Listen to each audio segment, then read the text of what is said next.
বর্তমানে ডাকসুতে আছে তারা প্রত্যেকটা হলে হলে পানির ফিল্টার দিল, ঠান্ডা পানির ফিল্টার, গরম পানির ফিল্টার, বিভিন্ন রকমের স্যানিটারি ন্যাপকিনের ডিসপেন্সারি।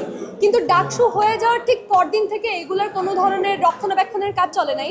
প্রত্যেকটা হলেই যদি আপনারা এই পানির ফিল্টারগুলোর অবস্থা পর্যবেক্ষণ করেন, কোথাও পানির ফিল্টার ভাঙা, পানি পড়ে না, এক একটা জিনিস নষ্ট হয়ে আছে।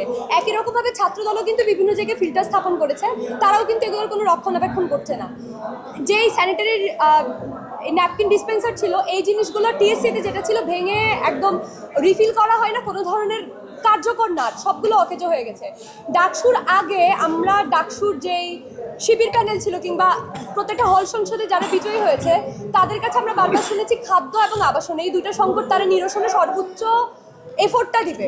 কিন্তু সেই জায়গায় বাস্তবে আমরা দেখতে পাই যে বিশুদ্ধ পানির অভাবে এখনো পর্যন্ত ঢাকা বিশ্ববিদ্যালয়ের একাধিক হলে শিক্ষার্থীরা অসুস্থ হয়।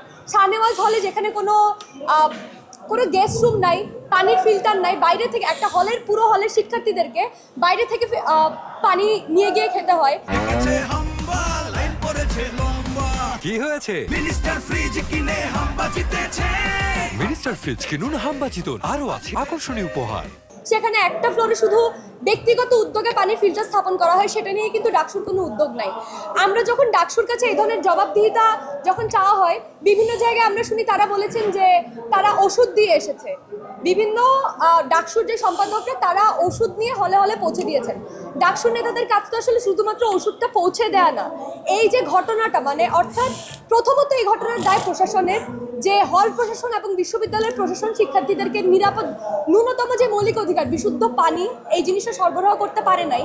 এবং দ্বিতীয়ত যেটা হল সংসদ এবং ডাকসু যারা শিক্ষার্থীদের প্রতিনিধি হয়ে প্রশাসনকে প্রেশারাইজ করার কথা, তারা সেই জায়গায় প্রশাসনকে প্রেশারাইজ করার জায়গা বদলে তারা প্রশাসনের একটা দালাল অংশ হয়ে শিক্ষার্থীদের উপরেই সেই পাওয়ার প্র্যাকটিসটা করতেছে, সেই জোরটা খাটাচ্ছে যে শিক্ষকদের বিরুদ্ধে বা প্রশাসনের দায়টা এড়াইতে কোনো পাবলিক পোস্ট করা যাবে না এবং হল সংসদের যে ব্যর্থতা সেই ব্যর্থতা ঢাকতে কোনো পাবলিকলি কমেন্ট করা যাবে না বা পাবলিক কোনো পোস্ট করা যাবে না হল সংসদের ব্যর্থতা নিয়ে।